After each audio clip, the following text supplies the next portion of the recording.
दोस्तों welcome to all of you. आज के इस शानदार वीडियो में आप सभी का स्वागत है। आज का जो सबसे पहला प्रश्न बना है वो बना है इंटरनेशनल सोलर अलायंस के ऊपर।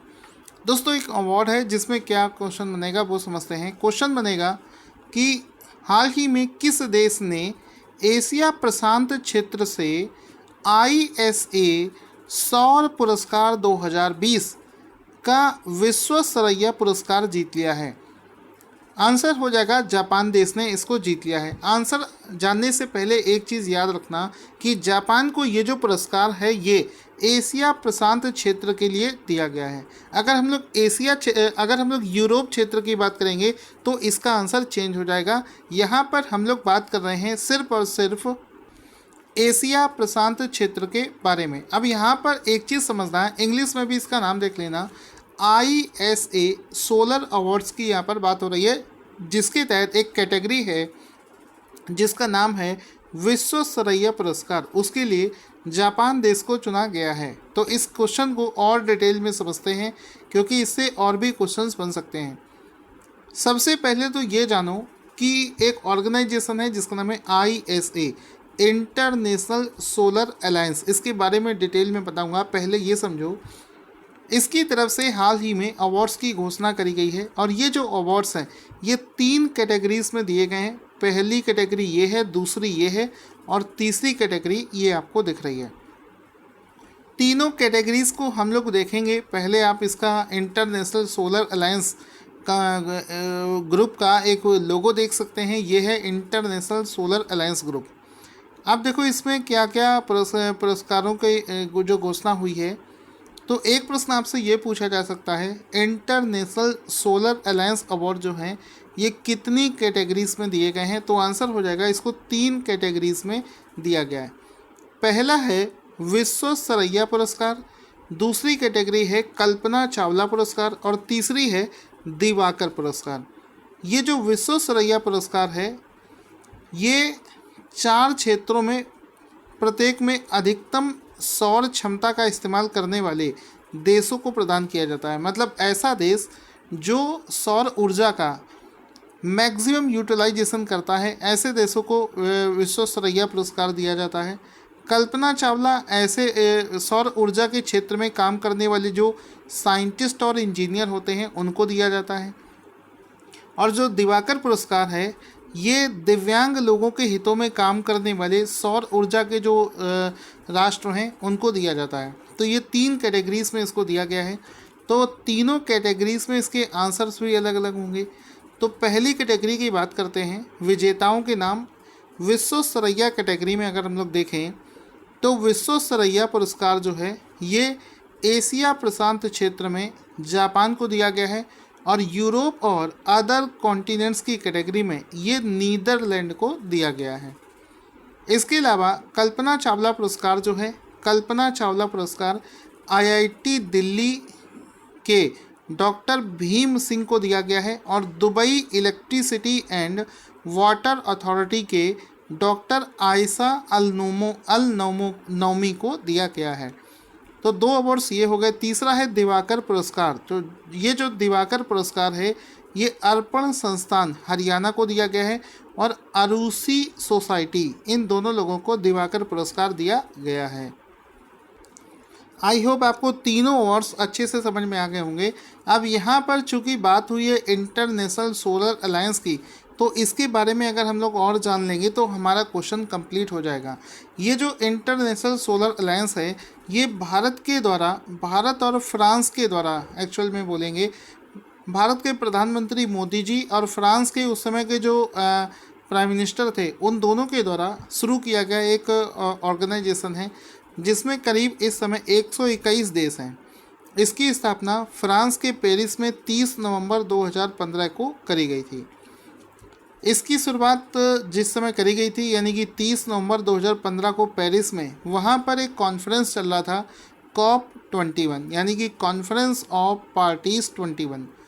उसमें भारत के प्रधानमंत्री और उस समय के तत्कालीन फ्रांस के जो प्रेसिडेंट हैं उन्होंने मिलकर इसको शुरू किया था।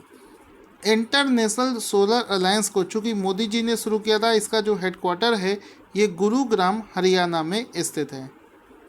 अब इसका उद्देश्य क्या है? इसका देखो उद्देश्य ये है कि इसमें ऐसे देशों को शामिल किया गया है जो कि कर्क रेखा और मकर रेखा के बीच में देश स्थित हैं, क्योंकि इन देशों में सूर्य का प्रकाश पूरे 12 मास अगर देखा जाए तो ऑन एन एवरेज ज़्यादा होता है। तो क्यों ना इस सूर्य की प्राप्त एनर्जी को कुछ यूटिलाइज किया जाए, इस वजह से इस ऑर्गेनाइजेशन को बनाया गया था। इसमें 121 देश इस समय साइन कर चुके हैं और इसमें सूर्य ऊर्जा को अच्छे स्रोत एनर्जी सोर्स के रूप में यूटिलाइज करने को लेकर काम किया जाता है। दोस्तों, आपकी इन्फॉर्मेशन के लिए बताना चाहूँगा कि हमारा जो जुलाई, अगस्त और सितंबर महीने का जो 3 महीने का करंट अफेयर्स है उस पर अभी एक ऑफ़र चल रहा है लिमिटेड समय के लिए।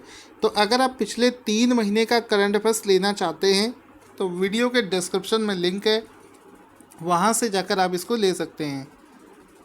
पीडीएफ से पढ़ने में आपको सारे पॉइंट्स और स्टैटिक पॉइंट्स जो हैं वो रिवीजन हो जाएंगे। अगला क्वेश्चन है कि हाल ही में भारत का पहला मल्टी मॉडल लॉजिस्टिक पार्क किस राज्य में स्थापित किया जा रहा है? तो आंसर हो जाएगा असम। असम इसका राइट आंसर हो जाएगा। इसमें बहुत सारे लोग कंफ्यूज हो रहे हैं कि सर इसका ऑप्शन ए भी सही हो सकता है। देखो, ऑप्शन ए आपको इस वजह से सही लग रहा है क्योंकि केरल में हाल ही में केरल का पहला मेगा फूड पार्क अभी हाल ही में शुरू किया गया है। मैंने आपको वो क्वेश्चन भी करवाया था कि केरल का पहला मेगा फूड पार्क हाल ही में शुरू किया गया है। यहाँ पर हम लोग डिस्कस कर रहे हैं कि पूरे भारत का पहला मल्टी मॉडल लॉजिस्टिक पार्क, ये एक अलग चीज़ होती है, फूड पार्क एक अलग चीज़ होता है। फूड पार्क में सिर्फ फूड से रिलेटेड एक्टिविटीज़ होती है, जबकि मल्टी मॉडल लॉजिस्टिक पार्क में कई कैटेगरीज में यहाँ पर लॉजिस्टिक पार्क बनाए जाते हैं। तो इसको असम राज्य में स्थापित किया जा रहा है। तो इसका एक फ़ोटो भी देख सकते हैं। इस पार्क का जो फाउंडेशन स्टोन है ये नितिन गडकरी जी ने रखा है। इसका आप फोटो भी देख सकते हैं। इसमें देखो, ट्विटर के माध्यम से नितिन गडकरी जी ने इस चीज़ को अनाउंस किया था। लिखा है, laid the foundation stone of country's first multi modal logistic park in Assam in presence of CM Sarbananda Sonowal जी।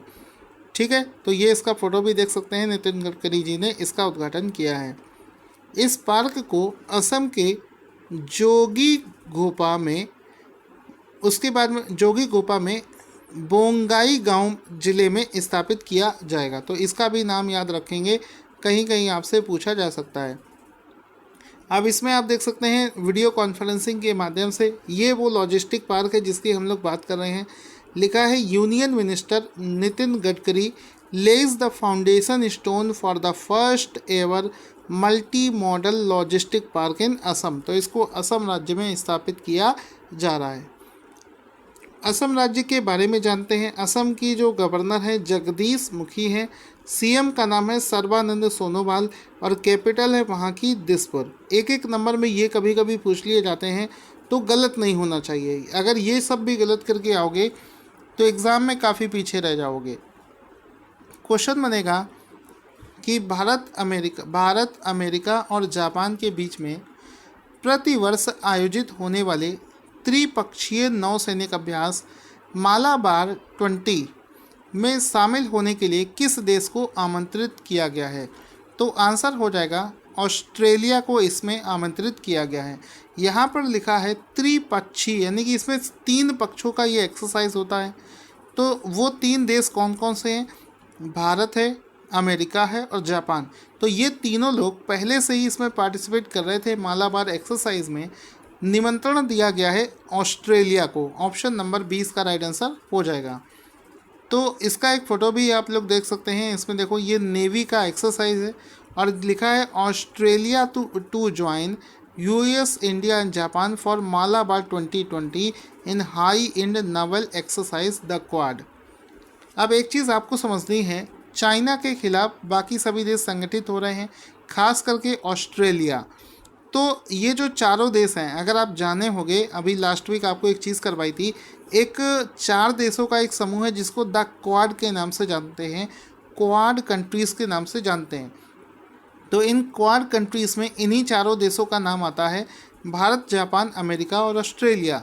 तो ये जो एक्सरसाइज है मालाबार 2020, भारत, जापान और अमेरिका के बीच में हो रहा था, तो इन लोगों ने सोचा कि हम लोग आपस में अगर और मजबूत बने, तो अगर हम लोग ऑस्ट्रेलिया को मिला लें, तो हम लोग पहले से ही क्वाड ग्रुप का समूह का हिस्सा हैं, तो अगर ऑस्ट्रेलिया भी इस एक्सरसाइज में आ जाएगा तो फिर ये एक्सरसाइज और भी ज़्यादा स्ट्रांग हो जाएगी। ठीक है, आई होप आपको समझ में आ गया होगा। नेक्स्ट करंट अफेयर्स को क्वेश्चन पर चलते हैं। इंटरनेशनल माइग्रेशन आउटलुक 2020 रिपोर्ट किसके द्वारा जारी करी गई है? तो हाल ही में एक ऑर्गेनाइजेशन है जिसका फुल फॉर्म आपको अभी बताऊंगा, OECD। हाल ही में OECD नाम के एक ऑर्गेनाइजेशन के द्वारा इंटरनेशनल माइग्रेशन आउटलुक 2020 की रिपोर्ट को जारी किया गया है। तो ऑप्शन नंबर 20 का राइट आंसर हो जाएगा। अब इसी रिपोर्ट में इंटरनेशनल माइग्रेशन आउटलुक सर्वे में भारत कौन से स्थान पर आया है? तो इस लिस्ट में भारत जो है ये यहाँ पर दूसरे स्थान पर आया है। तो ऑप्शन नंबर ए इसका राइट आंसर हो जाएगा। भारत इस रैंकिंग में, इस रिपोर्ट में दूसरे स्थान पर आया है। इस रिपोर्ट में क्या डिस्कस किया जाता है, किस बेसिस पर भारत दूसरे नंबर पर आया है, वो समझते हैं। लिखा है India ranks second in inflow of migrants, यानी कि माइग्रेंट्स के इनफ्लो में कहाँ के लिए? OECD कंट्रीज़ के लिए। China tops retains the top spot, यानी कि भारत इसमें दूसरे नंबर पर है लेकिन चाइना इसमें टॉप करता है। तो इस लिस्ट में क्या होता है, organisation of economic cooperation and development जो कंट्रीज़ हैं वहाँ पर आने वाले जो माइग्रेंट्स हैं, यानी कि दूसरे देश से जो लोग आते हैं, उस मामले में भारत दूसरे स्थान पर है, चाइना पहले स्थान पर है। तो इसमें OECD का फुल फॉर्म भी आपसे पूछा जा सकता है, जिसका फुल फॉर्म होता है organisation for economic cooperation and development. ये इसका पूरा फुल फॉर्म हो जाएगा। ये जो रिपोर्ट है ये वर्ष 2018 के दौरान ली गई है। अगर हम लोग कोरोना के समय पर इस रिपोर्ट को देखेंगे तो इसमें ड्रास्टिक चेंज आएगा, बहुत ज़्यादा चेंज आ जाएगा, क्योंकि अलग अलग देशों से लोग वापस अपने देशों को वापस जा रहे हैं। तो 2018 का ये डेटा है, इस हिसाब से भारत दूसरे स्थान पर है। और टॉप के 3 देश कौन कौन से हैं? तो पहले स्थान पर है चाइना, दूसरे पर है इंडिया और तीसरे स्थान पर आता है रोमानिया। करंट अफेयर्स का नेक्स्ट क्वेश्चन है, किस बीमा कंपनी ने कई बचत विकल्पों सुरक्षा कवर के लिए निवेश फॉर 4G योजना इन्वेस्ट 4G प्लान शुरू किया है? तो आंसर हो जाएगा Canara, HSBC, OBC life insurance. ये तीनों मिलकर एक कंपनी बनाए हैं इंश्योरेंस को सेल करने के लिए। इन्होंने मिलकर ही इन्वेस्ट 4G नाम से एक नई बचत योजना की शुरुआत करी है। तो ऑप्शन नंबर ए इसका राइट आंसर हो जाएगा। इसमें आप देख सकते हो इन्वेस्ट 4G नाम से Canara, HSBC, OBC life insurance ने एक नई स्कीम निकाली है जिसका नाम है इन्वेस्ट 4G। ठीक है, सिर्फ इतना ही आपको याद है तो एग्ज़ाम में आपसे क्वेश्चन बन जाएगा। ये जो ऑर्गेनाइजेशन है Canara, HSBC, OBC life insurance, इसके MD एंड CEO का नाम है अनुज माथुर। इसका हेड ऑफिस गुरुग्राम हरियाणा में स्थित है। IPL के इतिहास में लगातार 2 मैचों में शतक लगाने वाले पहले क्रिकेटर कौन से बने हैं? तो शिखर धवन इसका राइट आंसर हो जाएगा, जो कि पहले ऐसे क्रिकेटर बने हैं जिन्होंने लगातार 2 मैचों में IPL के लगातार 2 मैचों में शतक लगाया है। तो ऑप्शन नंबर सी इसका राइट आंसर हो जाएगा। यहाँ पर आप देख सकते हैं इनको गब्बर के नाम से भी जाना जाता है। शिखर धवन ने लगातार 2 मैचों में शतक लगाकर एक रिकॉर्ड को बना दिया है। लिखा है धवन स्कोर्स 2 consecutive सेंचुरीज इन IPL हिस्ट्री। IPL के इतिहास में कोई प्लेयर पहली बार ऐसा कर पाया है कि लगातार 2 मैचों में उसने 100 लगा दिए हैं। अच्छा, मैं तो IPL का मैच इस बार नहीं देख रहा हूँ, पता नहीं क्यों मन नहीं करता है। आप लोग IPL का मैच देख रहे हो या नहीं, कमेंट करके ज़रूर बताना। और कौन सी टीम इस बार जीत सकती है ये भी ज़रूर बताना। अगला क्वेश्चन है, किस राज्य के मुख्यमंत्री ने मो विद्युत पोर्टल की शुरुआत करी है? आंसर हो जाएगा Orissa, Odisha. Option number A इसका राइट आंसर हो जाएगा। हाल ही में ओडिशा राज्य ने मो विद्युत पोर्टल नाम से एक नए पोर्टल की शुरुआत करी है? ऑप्शन नंबर ए इसका राइट आंसर हो जाएगा। इसमें आप देख सकते हो लिखा है लॉन्चिंग मो विद्युत, ठीक है।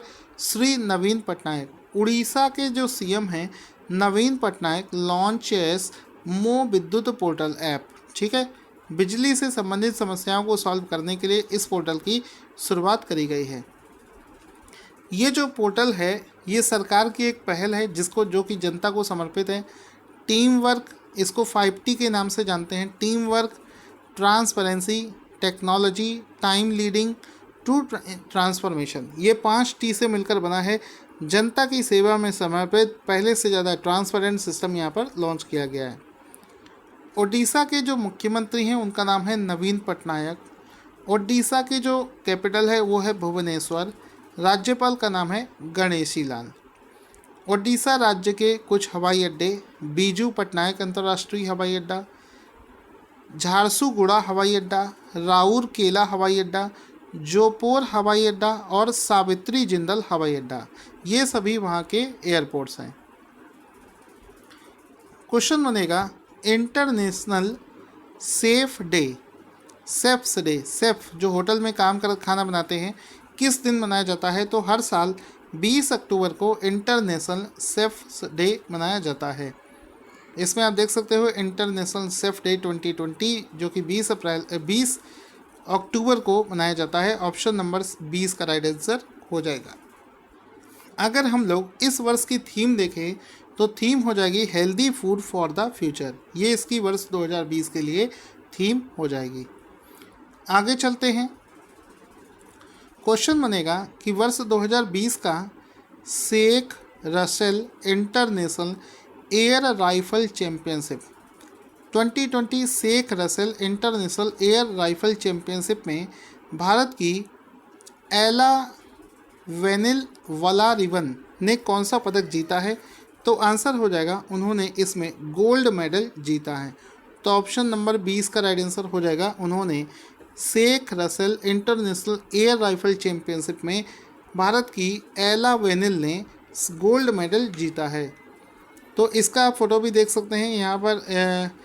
एला वेनिल विंस गोल्ड एंड एक और खिलाड़ी हैं जिनका की फ़ोटो आप यहाँ पर देख सकते हैं जिनका नाम है साहू माने, उन्होंने सिल्वर जीता है इस इवेंट में। तो दोनों का नाम अगर पूछे तो आप यहाँ पर बता सकते हो। दोस्तों आज का क्वेश्चन जिसका आंसर आपको देना है कि असम कंजर्वेशन रिजर्व भारत का 48वां रामसर साइट्स बना है, यह किस राज्य में स्थित है? इसका आंसर कमेंट बॉक्स में लिखना ना भूलें। वीडियो अगर पसंद आया हो तो इसको अगर आप प्यार देना चाहते हैं तो इसको लाइक और शेयर करके आप प्यार दे सकते हैं। Thank you for watching this awesome video.